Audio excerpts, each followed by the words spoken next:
اور اس بات سے پناہ مانگتا ہوں کہ گناہوں پر اصرار کروں، اور جہاں جہاں کوتاہی کی ہے اس کے لیے عفو و بخشش کا طلبگار ہوں، اور جو باتیں میرے لیے ممکن نہیں ہیں ان کے لیے طالب امداد ہوں۔ خدایا محمد و آل محمد پر رحمت نازل فرما اور مجھے وہ سب کچھ عطا فرما دے جو تیرے لیے مجھ پر لازم ہے، اور ان تمام چیزوں سے عافیت دے دے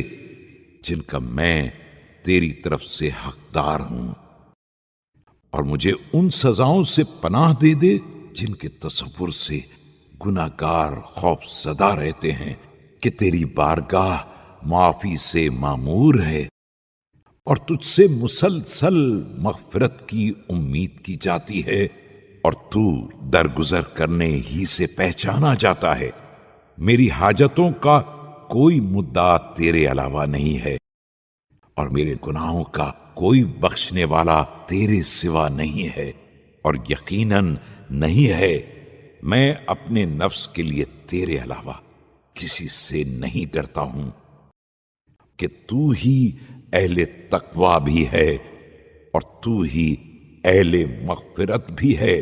محمد و آل محمد پر رحمت نازل فرما اور میری حاجتوں کو پورا کر دے اور میرے مقاصد کو کامیاب بنا دے،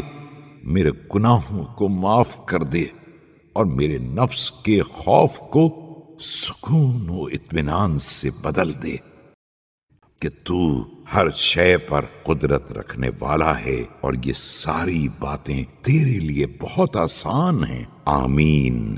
اے رب العالمین۔